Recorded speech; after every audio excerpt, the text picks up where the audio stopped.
त्वमेव त्वमेव सर्वं मम देवदेव त्वमेव माता च पिता त्वमेव त्वमेव बन्धु च सखा त्वमेव एव विद्या द्रविणं त्वमेव त्वमेव सर्वं मम देवदेव।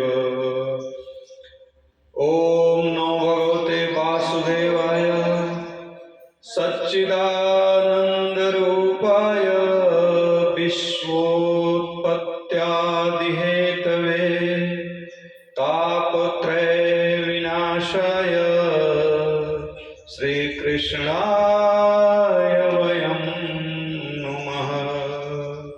श्रीकृष्णाय वयं नमः।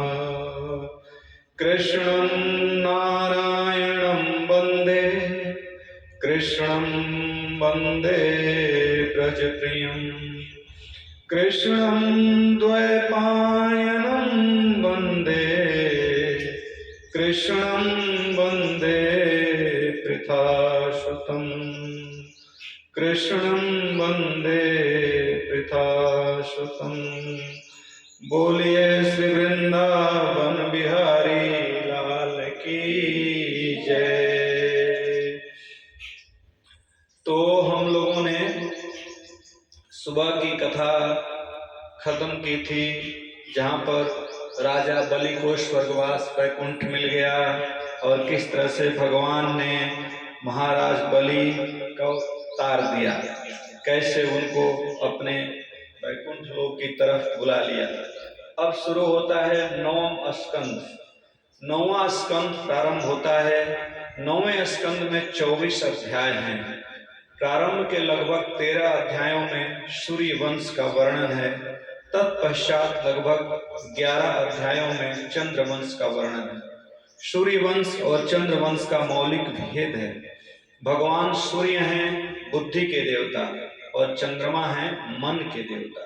इसलिए सूर्य वंश अर्थात भगवान श्री राम के वंश में जितने भी पात्र हैं या जितने भी कार्य हैं वे बुद्धि प्रधान हैं, मर्यादित हैं। चंद्र वंश में या यदु वंश में कहें या कृष्ण वंश में कहें, प्रायः बहुत सारे कार्य ऐसे भी हैं जो धर्म की मर्यादा के अनुरूप नहीं हैं। चंद्र वंश है भागवत धर्म प्रधान और सूर्य वंश है वैदिक धर्म प्रधान। यही दोनों का मौलिक अंतर है। सूर्य वंश में अनेक राजा हुए हैं। इसी में भगीरथ जी भी हुए हैं, जिनकी तपस्या से गंगा जी का आगमन होता है और उनके पितरों का उद्धार होता है। यशस्वी राजा अम्बरीश भी इसी वंश में हुए।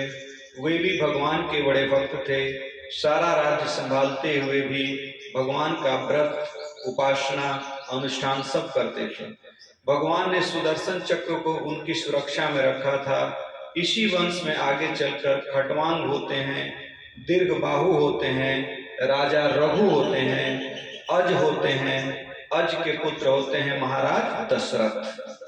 तो ये परम यशस्वी राजा थे। और महाराजा दशरथ के बाद हम सभी जानते ही हैं कि भगवान राम का अवतार होता है।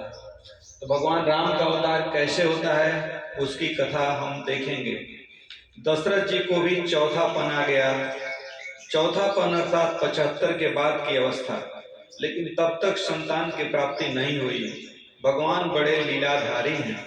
पिछले जन्म में स्वयंभू मनु और शत्रुपा के रूप में जब उन्होंने साधना की थी, तभी उनको वरदान मिल गया कि मैं तुम्हारा पुत्र बनकर आऊंगा। लेकिन इतना विलंब तो यही भक्ति की वृद्धि का लक्षण है। प्यास और तृप्ति या संयोग और वियोग। अगर भगवान या कोई व्यक्ति हमेशा साथ रहे तो प्रेम नहीं बढ़ता, और हमेशा दूर बना रहे तो भी प्रेम नहीं बढ़ता। हमेशा दूर रहें तो निराशा हो जाएगी, हमेशा साथ रहें तो महत्व बुद्धि समाप्त हो जाएगी। इसलिए भक्ति विवर्धन की जो परंपरा है, संयोग और वियोग, प्यास और तृप्ति दोनों में है। दोनों के साथ प्रेम बढ़ता है। इसलिए भगवान ने वरदान देने के बाद भी बहुत समय तक अवतार नहीं लिया। महाराज दशरथ एक दिन अत्यंत दुखी हो जाते हैं। गोस्वामी जी महाराज ने रामचरितमानस में लिखा है, एक बार भूपति मन माही, भय गलानि मोरे सुत नाही। एक बार दशरथ के मन में हो रहा है, उनको दुख हो रहा है कि अभी तक मैं इतना उम्र हो गई और मुझे एक भी संतान नहीं। महाराज दशरथ के हृदय में बड़ी ग्लानि होती है और इसलिए वे अपने गुरु वशिष्ठ जी के पास जाते हैं। निज दुख सुख सब गुरु ही सुनायो, सुनि वशिष्ठ बहु विधि समझायो। और जो अपने गुरु से अपने सारे दुख को बताते हैं। पहले के लोग जो है कि गुरु के पास जाते थे, जब कोई समस्या होती थी तो अपने गुरु के पास जाते थे और गुरु इतने ज्ञानी होते थे कि उनको पता होता था और सारी चीजों को समझाते थे। तो महाराज दशरथ, तो वशिष्ठ जी ने उनको समझाया, धैर्य धारण करो महाराज। बोले धैर्य धारण करने का समय अब निकल गया, कब तक धैर्य धारण करूं? वशिष्ठ जी ने कहा, एक नहीं 4 पुत्र होंगे, विश्व में तुम्हारी प्रसिद्धि हो जाएगी। महाराज दशरथ ने कहा, शीघ्रता कीजिए गुरुदेव, अब धैर्य धारण नहीं किया जाता। वशिष्ठ जी ने श्रृंगी ऋषि को बुलवाया, पुत्रेष्टि यज्ञ का आयोजन हुआ।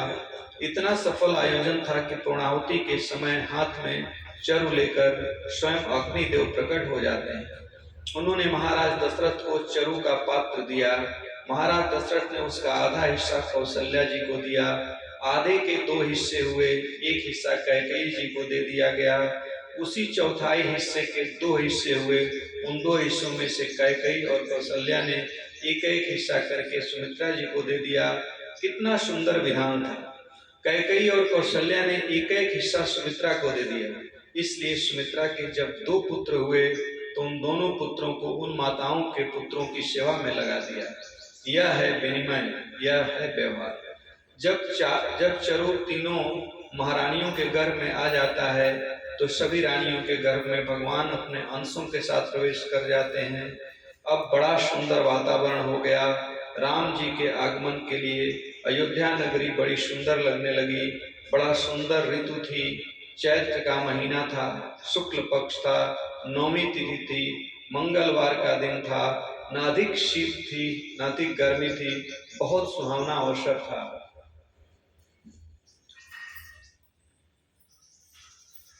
भगवान के प्रकट होने का समय आ गया और चारों तरफ जो है कि देवता लोग स्तुति करने लगे और भगवान श्री राम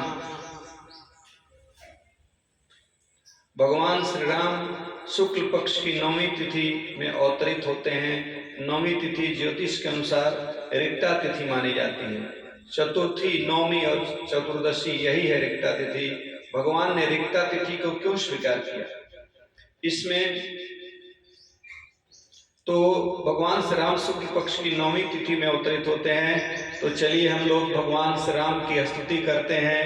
भय प्रगट कृपाला दीन दयाला, कौशल्या हितकारी, हर्षित महतारी, मुनि मनहारी, अद्भुत रूप विचारी, लोचन अभिरामा, तनु घन श्यामा, निज आयत भुज चारी, भूषण बनमाला, नैन्य विशाला, शोभा सिंधु करारी, कह दुई कर जोरी, स्तुति तोरी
शुक्ल पक्ष की 9वीं तिथि में अवतरित होते हैं और 9वीं तिथि ज्योतिष के अनुसार रिक्ता तिथि मानी जाती है।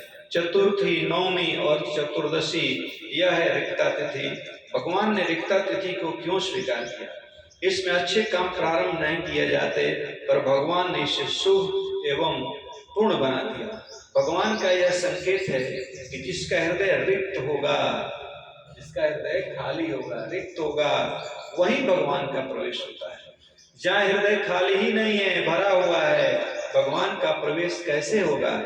इसलिए शुक्ल पक्ष में दिन के 12 बजे रिक्ता तिथि में आए, क्योंकि जो दिन के 12 बजे आए वे राजाधिराज, और जो रात्रि के 12 बजे आए वह आप ही बता सकते हैं क्या होता है। एक नंबर का डकैत चोर होता है। तो देखिए, तो रात्रि के 12 बजे राजा घूमता है कि कोई और घूमता है? कौन घूमता है? दिन में 12 बजे राजाधिराज राम आते हैं और रात्रि में 12 बजे श्री कृष्ण आते हैं। ये फर्क देखिए।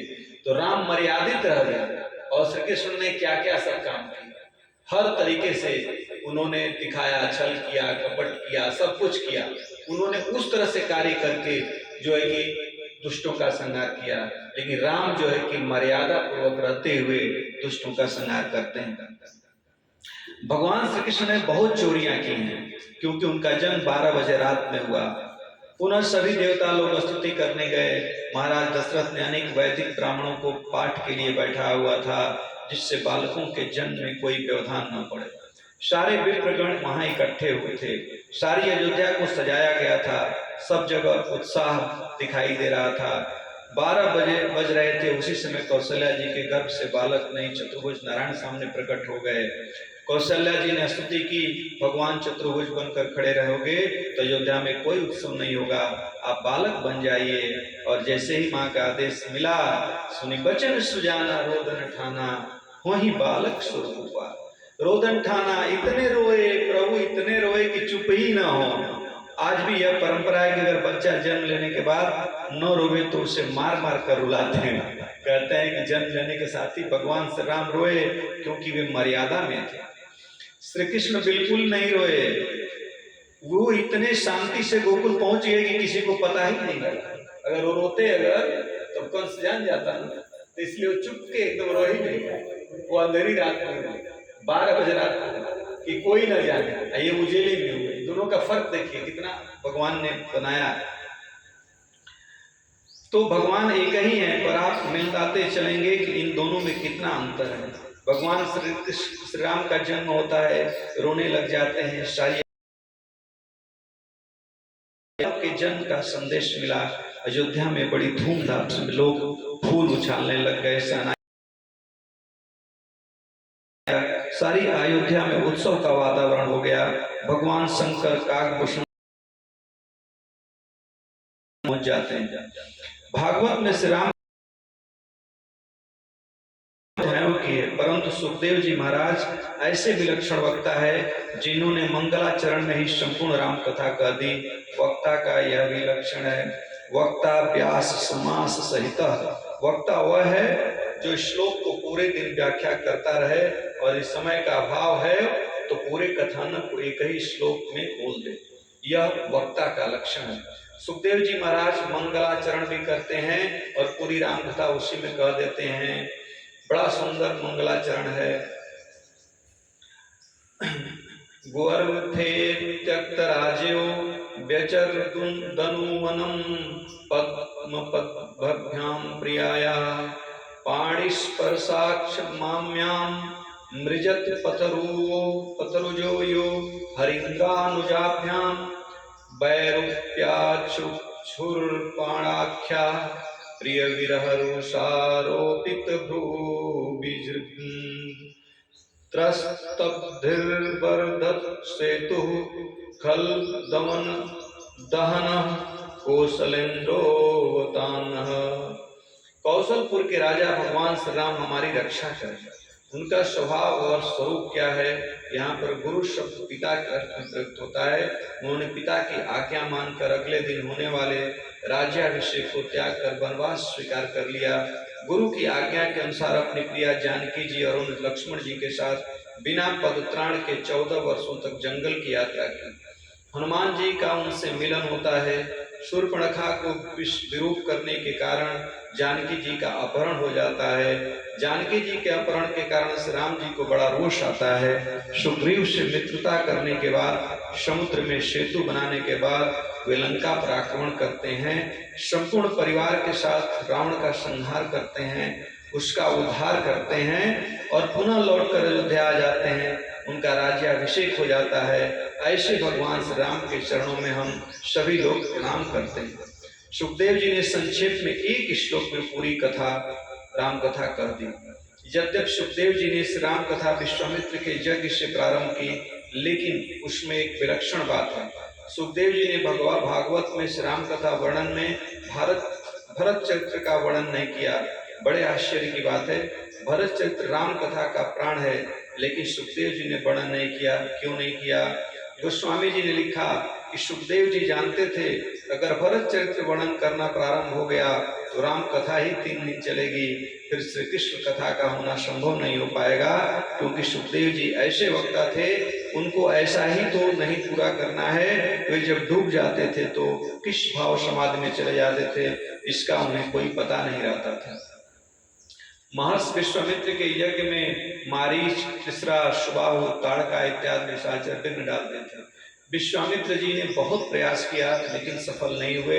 गोस्वामी जी कहते हैं तब उनके मन में एक ही संकल्प का उदय हुआ, गादित नय मन चिंता व्यापी, हर बिनु मरहि न निश्चर पापी। विश्वामित्र जी को लगा बिना प्रभु के निशाचरों का अंत नहीं होगा। वे दशरथ जी के यहाँ पहुंच जाते हैं। दशरथ जी ने स्वागत सत्कार किया, यहाँ तक कहा कि आप जो भी आदेश देंगे तुरंत उसका पालन किया जाएगा। विश्वामित्र जी जानते थे कि जब तक आज्ञा नहीं सुनी है तब तक कह रहे हैं, और वही हुआ।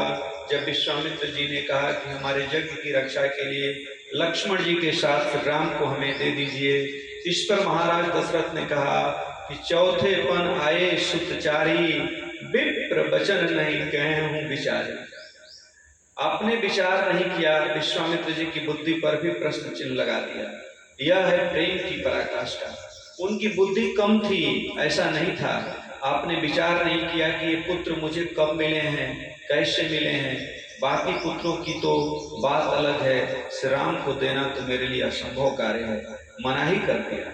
लेकिन धन्य है वशिष्ठ जी, ये वही विश्वामित्र जी हैं जिन्होंने वशिष्ठ जी के सभी पुत्रों को मारा था। लेकिन आज वशिष्ठ जी उन्हीं विश्वामित्र जी के पक्ष में बोल रहे हैं।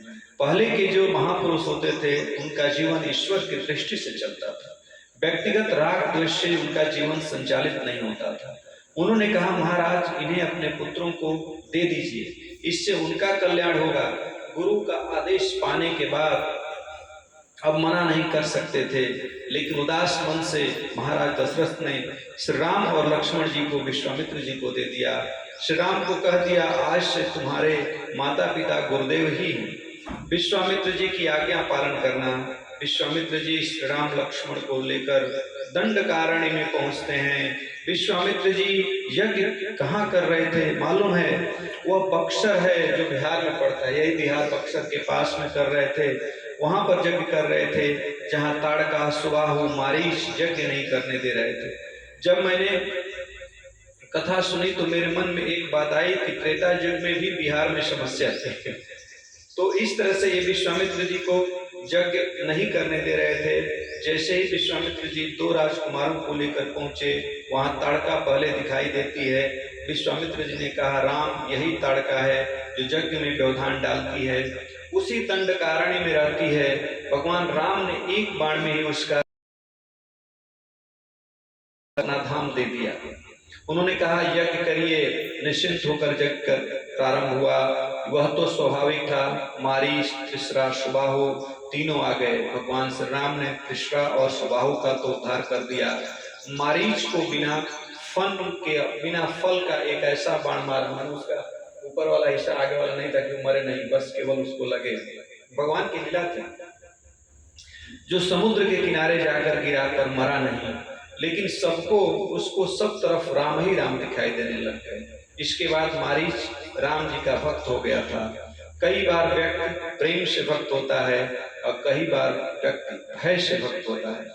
जब रावण आया था न तो मरीच ने कहा था वे भगवान हैं और अगर मनुष्य भी हैं तो उनसे युद्ध करना तुम्हारे लिए ठीक नहीं होगा। जब रावण नहीं माना तो जानते हो मारीच किस भाव से गया था। आज मेरा कितना सुंदर समय है कि जिन चरणों की पादुका भरत जी अपने सिर पर रखकर प्रसन्नता का अनुभव कर रहे हैं, आज वही श्री राम धनुष पांडे कर मेरे पीछे पीछे दौड़ेंगे। मैं मुड़ मुड़ कर बार बार उनको देखूंगा। यह मारीच का भाव था, लेकिन ये भाव कब जागृत हुआ? भगवान श्री राम के बाण लगने के बाद जागृत हुआ। कभी कभी भगवान प्रेम से अपनी तरफ मुड़ते हैं तो कभी कभी दंडित करके भी भगवान अपने तरफ क्या करते हैं? मुड़ते हैं। जैसे किसी को बहुत दुख देने लगेंगे, बहुत कष्ट होगा, तो अंत में कहाँ जाएगा वो भक्त? भगवान की शरण में जाएगा और जाकर त्राहिमाम करेगा कि भगवान मुझे ये हो गया है, मुझे वो हो गया है। जब सब लोग बीमार पड़ते हैं, कई लोग तो मैं देखता हूँ ब्रह्म जी के पास आकर के क्या करते हैं? आते हैं चढ़ाने के लिए दूध वो सब जो है। भगवान की दोनों रूपों में कृपा होती है। यज्ञ बड़े सुंदर ढंग से संपन्न हो गया। उसी समय विदेहराज जनक के यहाँ जानकी जी का स्वयंवर हो रहा था। महर्षि विश्वामित्र जी के यहाँ निमंत्रण आता है। महर्षि विश्वामित्र जी ने श्री राम लक्ष्मण से कहा मेरी इच्छा है आप दोनों भी चलें। प्रभु ने कहा हमको तो आदेश है आपकी आज्ञा का पालन करना। महर्षि विश्वामित्र जी के साथ चल पड़े। रास्ते में अहिल्या की पत्थर की शिला दिखाई पड़ी। सारा वृतांत जानने के बाद प्रभु श्री राम ने अपने चरण उनको स्पर्श कर दिया। उसके साथ उसकी मुक्ति हो गई। अहिल्या स्तुति करके पति लोक को चली जाती है। भगवान श्री राम लक्ष्मण विश्वामित्र जब जनकपुर के बाहर उपवन में पहुंच जाते हैं तब विदेहराज को सूचना मिली। विदेहराज अपने गुरुदेव सदानंद जी और मंत्रियों के साथ वहां पहुंचते हैं। संयोग से श्री राम लक्ष्मण पुष्पचयन करने के लिए गए हुए थे। विदेहराज जनक विश्वामित्र जी का स्वागत सम्मान करने के लिए बैठे ही थे। उसी समय श्री राम लक्ष्मण का प्रवेश होता है। श्री राम लक्ष्मण के प्रवेश का इतना बड़ा प्रभाव था, सभी लोग उठकर खड़े हो गए, लेकिन विदेहराज जनक की आंखें श्री राम को अपलक देखने लग गईं। पलकें गिरना बंद हो गईं। बहुत देर तक देखते ही रहे। अब न तो श्री राम कुछ बोल रहे हैं और न ही विदेहराज बोल रहे हैं। इस विदेहराज कहा जाता है राजा जनक को। उनको विदेह इसलिए कहता है कि वो माने शरीर में रहते हुए भी मोह माया से ऊपर मुक्त हो चुके थे, इसलिए उनको विदेह कहा जाता है। इन दोनों की स्थिति देखकर विश्वामित्र जी भी कुछ नहीं बोल रहे हैं, तो कथा आगे कैसे बढ़े। जब कोई पात्र कुछ बोल ही नहीं रहा है तो कवि लिखे क्या? बाबा तुलसीदास ने कहा कि जब कोई नहीं बोल रहा है तो मैं ही बोल देता हूँ। तो तुलसीदास जी कहते हैं कि क्या हो रहा है? मूर्ति मधुर मनोहर देखी, भयं विदेह विदेह विषेखी। कह रहे हैं कि अभी तक विदेहराज जनक जो विदेह कहलाते थे, तुलसीदास कहते हैं कि आज वास्तव में वे विदेह हो गए हैं। आज उनको अपनी देह का भान ही नहीं है। कहाँ बैठे हैं, कहाँ खड़े हैं, क्या कर रहे हैं। बहुत देर तक देखने के बाद विदेहराज जनक ने विश्वामित्र जी से पूछा कौन है ये? कोई ऋषि कुमार हैं या कोई राजकुमार हैं या कहीं साक्षात परम ब्रह्म परमात्मा तो रूप धारण करके नहीं आ गए हैं? मुझको ऐसा अनुमान है कि शायद ये साक्षात परमात्मा है। क्यों? इस अनुमान में प्रमाण क्या है? कैसे आप निश्चय कर रहे हैं? विदेहराज जनक कहते हैं सहज विराग रूप मन मोरा, थकित होत जिमि चंद चकोरा। इनहि बिलोकत अति अनुरागा, बरवश ब्रह्म सुखाहि मन त्यागा। विदेहराज जनक कहते हैं गुरुदेव मेरा मन कभी संसार के नाम रूप में आज तक आकर्षित नहीं हुआ। मेरे जीवन का यह पहला अवसर है कि मेरा मन ब्रह्मानंद का परित्याग करके बाहर किसी नाम रूप के लिए व्याकुल हो रहा है। बरबस शब्द ये इंगित कर रहा है कि विदेहराज जनक बार बार मन को लौटाना चाहते हैं, लेकिन मन लौटने के लिए तैयार नहीं है, उधर ही जा रहा है। इसलिए मुझको लगता है कि मन वृत्ति के रूप में जिस ब्रह्म का आनंद ले रहा था वही ब्रह्म सगुण साकार होकर सामने तो नहीं आ गया है। विश्वामित्र जी मुस्कुराने लग गए कि आखिर विदेह राज जनक का अनुमान गलत कैसे हो सकता है। उन्होंने संकेत कर दिया, वचन तुम्हारा हो ही अली का, आपका अनुमान गलत नहीं हो सकता। पंडित राम किंकर जी महाराज कहते हैं कि विश्वामित्र जी की ओर भगवान मुस्कुराकर देखने लग गए। गुरुदेव अभी ही सारा रहस्य खोल देंगे तो आगे की लीला का आनंद नहीं आएगा, धनुष यज्ञ का आनंद नहीं आएगा। यदि अभी बता देंगे कि ये भगवान है, शायद विदेह राज जनक प्रतिज्ञा तोड़कर विवाह का निर्णय ले लें, धनुष यज्ञ का आनंद ही चला जाएगा। इसलिए आप रामचरितमानस की पंक्तियां पढ़ें। इतना ही कहा विश्वामित्र जी ने कि आपका अनुमान झूठा नहीं हो सकता। महाराज विदेह राज जनक समझ तो गए, बड़ा सुंदर आवास दिया, भगवान का पुष्प वाटिका में जानकी जी से परिचय हो जाता है। अगले ही दिन धनुष यज्ञ था। धनुष यज्ञ के लिए सभी देशों के राजा और राजकुमार आए हुए थे। महर्षि विश्वामित्र जी श्री राम और लक्ष्मण के साथ पहुंच जाते हैं। एक बड़ा सुंदर आसन उनके लिए सजाया गया था, वे वहां बैठ जाते हैं। विदेह राज के जो बंदी जन थे उन्होंने जनक जी की प्रतिज्ञा सबको सुना दी। आज इस सभा में जो भी राजा या राजकुमार इस शिव धनुष को उठाकर उस पर प्रत्यंचा चढ़ा देगा, उसी के साथ विदेह राज जनक अपनी पुत्री जानकी जी का विवाह करेंगे। अब सभी राजा एक एक करके वहां पर जाने लग गए। सभी राजा और राजकुमार अपने इष्ट देवों की प्रार्थना कर रहे हैं कि आज तक आपकी पूजा सेवा की है, हमसे धनुष उठ जाए, आज सहायता कीजिएगा। तो हमारे परम पूज्य श्री अखंडानंद जी महाराज यहाँ पर बड़े विनोद की बात कहते थे। वे कहते थे कि जो राजकुमार जाता था वो तो प्रार्थना करता था कि हमसे धनुष उठ जाए। रामचरितमानस की पंक्तियों को अगर माने तो कम से कम 10,000 राजा और राजकुमार थे। भूप सहस्रदश एक ही बार, माने लगभग 10,000 राजा वहां आए हुए थे सीता के स्वयंवर में उस धनुष को उठाने के लिए। बोले एक राजा या राजकुमार तो प्रार्थना करता था कि हमसे धनुष उठ जाए, बाकी 9,999 प्रार्थना करते थे कि इनसे धनुष न उठे, क्योंकि वो चाहते थे कि मनुष्य के जीवन में हमेशा चलता रहता है, अगर इनसे धनुष उठ जाएगा तो हमारा क्रम कैसे आएगा। महाराज जी क्या विलक्षण बातें बताते थे। रामचरितमानस पर भी परिणाम यह हुआ कि किसी से भी धनुष नहीं उठा। जब धनुष नहीं उठा तो विदेह राज जनक निराश हो गए और यहाँ तक कह जाते हैं कि मैं अगर जानता कि ये पृथ्वी वीरों से खाली हो गई है तो मैं अपनी बेटी के विवाह की प्रतिज्ञा करके अपना उपहास नहीं कराता। लक्ष्मण जी बार बार तैयार हो रहे हैं लेकिन डर रहे हैं राम जी से।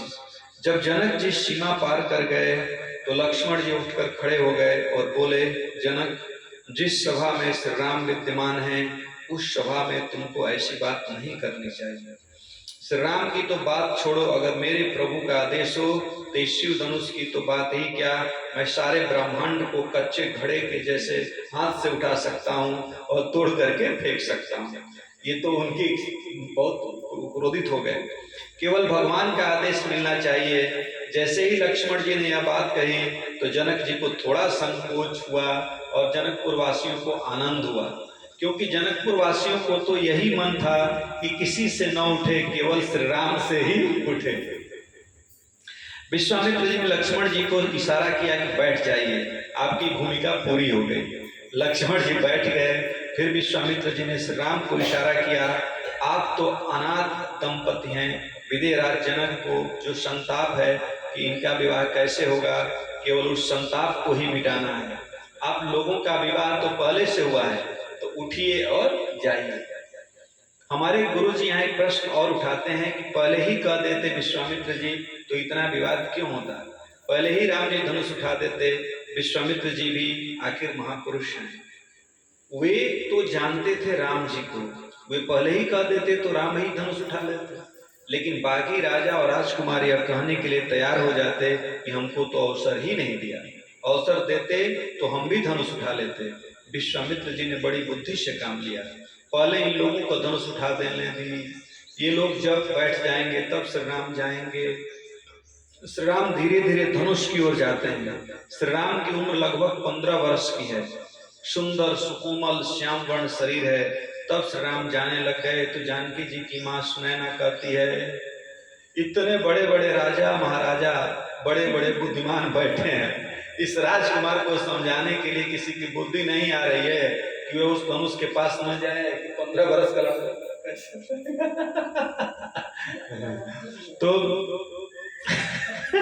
रंजू बहुत हंस रहे हैं, कुछ याद आ रहा है, लग रहा है। तो इस राजकुमार को समझ के राजा और महाराजा धनुष को उठा नहीं सके, कहीं श्री राम को चोट न लग जाए। देखो यह माँ का वात्सल्य है, इनको कोई मना क्यों नहीं करता। सुनैना उधर व्याकुल है, ठीक है सुनैना व्याकुल है तो बात तो समझ में आती है, लेकिन प्रेम की पराकाष्ठा वहां दिखाई देती है जब जानकी जी व्याकुल हो जाती है। जब जानकी जी सब जानती हैं कि ये परम ब्रह्म परमात्मा है, फिर भी प्रेम में ऐश्वर्य छिप जाता है। जानकी जी प्रार्थना करती हैं गणपति से, गौरी से, शिव से कि आज तक मैंने आप लोगों की सेवा की है, कृपा करो, धनुष को हल्का कर दो।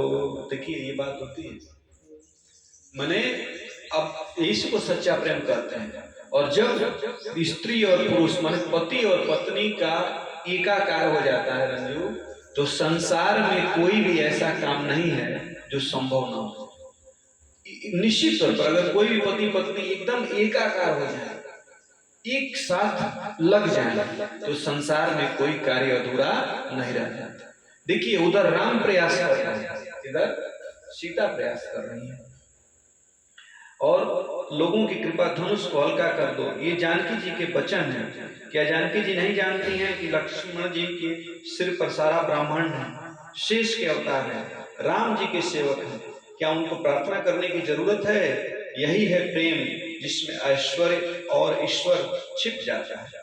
इतना ही नहीं, जानकी जी ने अंत में धनुष से भी प्रार्थना कर डाली, धनुष से प्रार्थना कर रही है, हे धनुष तू अपनी कठोरता इन राजाओं के ऊपर डाल दे, तू हल्का हो जा, जिससे श्री राम आसानी से तुझको उठा ले।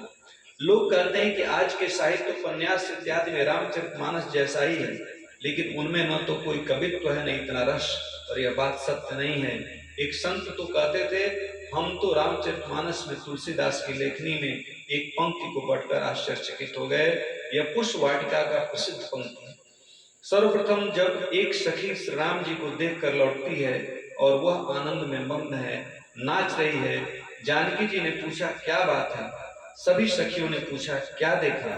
वहां पर तुलसीदास ने सखी के माध्यम से कहा कि जिसने देखा है वो बोल नहीं सकता है, और जो बोल सकता है उसने देखा नहीं, क्योंकि उसमें पागल ऐसी हो गई, बेवल हो गई,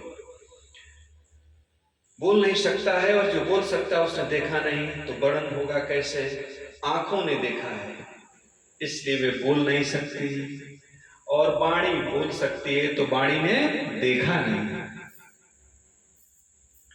श्री राम को तो वर्णन कैसे होगा? कितना साहित्यिक और कितना सुंदर वर्णन है, कौन बराबरी करेगा रामचरितमानस की। तो सज्जनों, श्री राम धीरे धीरे धनुष के पास पहुंच जाते हैं, जानकी जी सहित सभी लोग व्याकुल हैं। प्रभु श्री राम एक बार जानकी जी की तरफ पुनः देखते हैं, क्या स्थिति है। जानकी जी को अत्यंत व्यवस्थित देखकर गोस्वामी जी ने एक ही चौपाई लिखी है कि भगवान श्री राम क्या सोचते हैं उस समय। तो का वर्षा जब कृषि सुखाने, समय चूक पुनिका पछताने। गोस्वामी जी कहते हैं कि प्रभु श्री राम सोचने लग गए कि अगर मैंने और विलंब किया तो कहीं जानकी जी के जीवन की हानि न हो जाए, कहीं वो उनका माने कुछ गड़बड़ न हो जाए। तुरंत गुरुदेव और धनुष को मन ही मन प्रणाम किया। उनके लिए धनुष क्या था? जैसे हाथी गन्ने को उठाता है, धनुष को सहज में उठा लिया और उठाकर प्रत्यंचा चढ़ाई, और जैसे ही जोर से खींचा तो धनुष बीच से खंड खंड होकर जमीन पर गिर जाता है। गोस्वामी जी कहते हैं यह काम इतनी जल्दी हो गया कि उठाते हुए, प्रत्यंचा चढ़ाते हुए, तोड़ते हुए कोई देखे ही नहीं पाया, इतनी सहजता से श्री राम ने कर दिया। धनुष के दोनों खंड जमीन पर पड़े हुए थे। जनकपुरवासी तालियां बजाकर प्रसन्नता व्यक्त करते हैं। भगवान का बहुत स्वागत हुआ। बोले श्री रामचंद्र की जय। सुनैना जी की आंखों से आंसू बहने लग जाते हैं। सारी सखियां और सारे जनकपुरवासी प्रसन्न हैं। इधर धनुष भंग का इतना भयंकर आवाज हुआ था कि परशुराम जी की समाधि टूट जाती है। और उसके बाद सुनैना जी ने जानकी जी से कहा, बेटी सखियों के साथ जयमाला लेकर आओ, हम लोग जो चाहते थे वही काम हो गया है। जानकी जी सखियों के साथ जयमाला लेकर धीरे धीरे जहाँ श्री राम खड़े हैं वहां जा रही हैं। किसी ने पूछा कि श्री राम को पाने के लिए पहले इतनी व्याकुल थी, अब जब उन्होंने धनुष तोड़ दिया तो इतने धीरे धीरे क्यों जा रही हैं। यहाँ पर भी एक साहित्यिक वांग्मय है कि जब मैं व्याकुल थी तो आप भी धनुष के पास धीरे धीरे ही जा रहे थे ना, तो मैं अब भी बहुत धीरे धीरे जाऊंगी इसलिए वे भी बड़े धीरे धीरे ही जा रही थी। भगवान श्री राम धनुष तोड़कर प्रतीक्षा कर रहे हैं। जानकी जी पहुंच जाती हैं। जानकी जी की देह यष्ट बहुत छोटी है। भगवान श्री राम जी को जयमाला पहनाना है, लेकिन जानकी जी के हाथ नहीं पहुंच रहे हैं। अब क्या करें। सखियों ने प्रभु श्री राम से निवेदन किया कि आप अपना सिर थोड़ा झुका दें तो जानकी जी जयमाला पहना दें। लक्ष्मण जी विश्वामित्र जी के पास बैठे बैठे कह दिया, नहीं भैया सिर नहीं झुकाना, यह ससुराल है, बाद में सब लोग हंसी करेंगे कि पहले प्रणाम किया था तब बाद में विवाह हुआ था, इसलिए सिर बिल्कुल नहीं झुकाना भगवान श्री राम दोनों के स्नेह बंधन के बीच में है। अब क्या करें। सखियों ने देखा कि ये सिर झुकाएंगे नहीं। जनकपुर की सखियां बड़ी बुद्धिमती थीं, बहुत चतुर थीं। आखिर विदेह राज के नगर की सखियां हैं। एक सखी ने जाकर श्री राम के चरणों में प्रणाम किया। स्वाभाविक था, जैसे ही प्रणाम किया मर्यादा पुरुषोत्तम भगवान श्री राम उसको आशीर्वाद देने के लिए जैसे ही झुके जानकी जी ने जयमाला पहना दी। लक्ष्मण जी देखते ही रह गए कि इन्होंने तो बड़ी कुशलता से अपना काम करवा लिया। किसी से लक्ष्मण जी कभी जीते ही नहीं, हमेशा हारते ही रहे। अब सखियों ने कहा, जानकी जी प्रभु के चरणों में प्रणाम कीजिए। जानकी जी खड़ी हैं, चरणों की तरफ देख रही हैं, लेकिन प्रणाम नहीं कर रही हैं। अब क्यों नहीं प्रणाम कर रही हैं। अब यह तो किसी को पता नहीं। तुलसीदास जी कहते हैं कि मुझको पता है। बाबा आपको कैसे पता है। तो बाबा कहते हैं कि मैंने रामचरितमानस थोड़ी ना लिखी है, भोले बाबा ने लिखवाया है, और उनको जो पता है वो मुझको भी वह पता है। बोले क्या था, क्यों नहीं स्पर्श कर रही हैं चरण को। बोले जानकी जी को चरण छूने में थोड़ा डर लग रहा है। बोले क्या डर लग रहा है। यहाँ भी एक बड़े प्रेम की पराकाष्ठा और बड़े स्नेह का वातावरण है।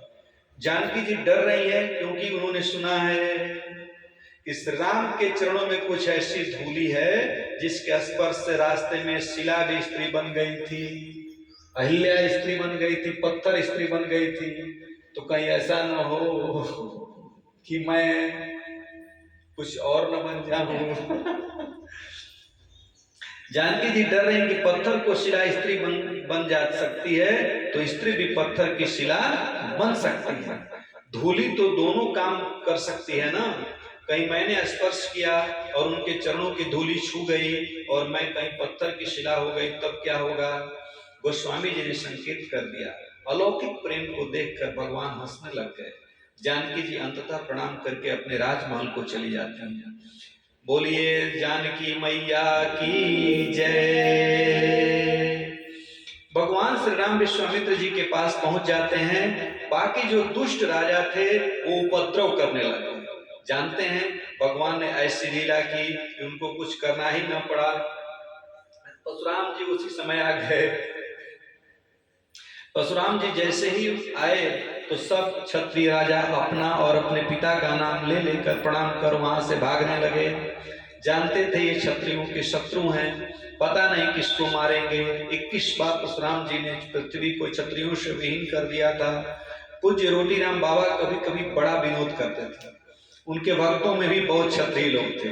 कभी कभी जब मजाक सोचता था तो पूछते थे कि तुम लोग कैसे बच गए थे। जब परशुराम जी ने सबको मार दिया था तो तुम कहां से आ गए। कहने का अर्थ क्या है, राजा लोग भागने लग गए, भगवान मुस्कुराए, यह उपाय अच्छा रहा, किसी को कुछ कहना नहीं पड़ा, अपने आप सब चले गए। परशुराम जी पधारे, लक्ष्मण से उनका संवाद हुआ। अंततः प्रभु श्री राम को पहचान कर वे वापस तप करने चले गए। इधर विदेह राज जनक ने महाराज दशरथ के पास अयोध्या महाराज। अब देखिए भगवान राम वहां पर एक काम किए, बस एक धनुष तोड़ा। तो जो लोग कभी कभी अच्छे होते हैं, जो बहुत ही उस तरह के लोग होते हैं, उनके साथ बहुत सारा अच्छा काम हो जाता है। अब एक उनकी शादी थी लेकिन वहां 4 कन्याओं का कल्याण हो गया। ये देखने की बात है, समझने की बात है। बहुत विवाह कर दिए हैं तो विदाई तो एक दिन करनी ही पड़ेगी। तब चारों का यही हो जाए तो ठीक है, अनुमति मिल गई। साक्षात परमात्मा ने जहाँ जन्म लिया है और जहाँ पराम्बा माँ शक्ति ने अवतार लिया है, दोनों सौभाग्यशाली परिवार हैं। चारों भाइयों का विवाह संपन्न हुआ। विवाह के बाद एक दिन सखियां चारों भाइयों को कोहबर में हंसी विनोद के लिए ले गईं। अब वहां पर लक्ष्मण जी बड़े स्वाभिमान से बैठे हुए थे, क्योंकि राम जी ने धनुष तोड़ा है। एक सखी ने छेड़ दिया। जनकपुर की सखियां बड़ी चतुर थीं। बोली, लक्ष्मण जी बड़े भूले हुए बैठे हो, क्या बात है? बोले, अगर हमारे भैया ने धनुष नहीं तोड़ा होता तो सोचो कि तुम्हारे जनकपुर वासियों का क्या होता। बोली, लक्ष्मण जी क्या तुमको भ्रांति हो गई है कि तुम्हारे भैया ने धनुष तोड़ा है? बोले, इसमें भ्रांति की क्या बात है, सारे संसार ने देखा है, सारा संसार इसका प्रमाण है। नहीं, आपको भ्रांति है, मेरे पास प्रमाण है कि आपके भैया ने धनुष नहीं तोड़ा है। बड़ी विलक्षण बात, क्या प्रमाण है?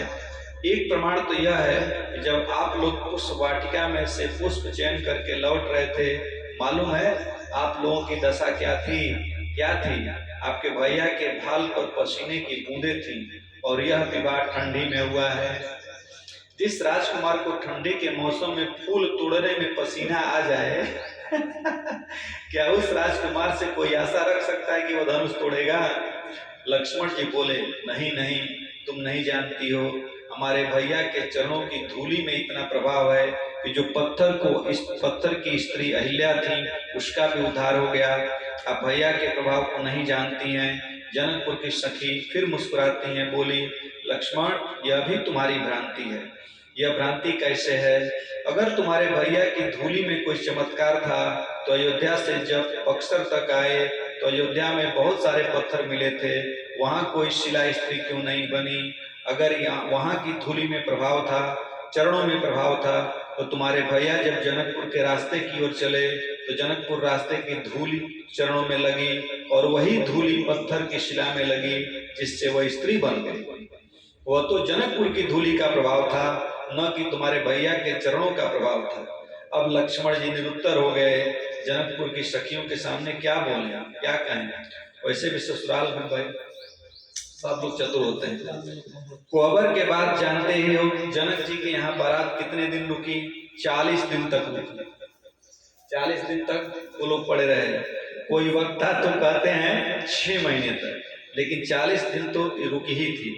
तो जहाँ प्रेम होता है वहाँ मेहमानों के आने से आनंद होता है। सही बात है, माने जहाँ प्रेम होता है ना, वहाँ अगर मेहमान आते हैं तो सबको खुशी होती है। और जहाँ पर नहीं होता है, ए कहाँ से आ गए, मन में दुख, लोग खिलाना नहीं चाहते हैं, लोग परेशान हो जाते हैं। तो प्रेम ऐसा होना चाहिए। जहाँ प्रेम नहीं होता तो कहते हैं आइए आइए, बड़ा अच्छा लगा, अंदर से लगता है कि कहाँ से आ धमका।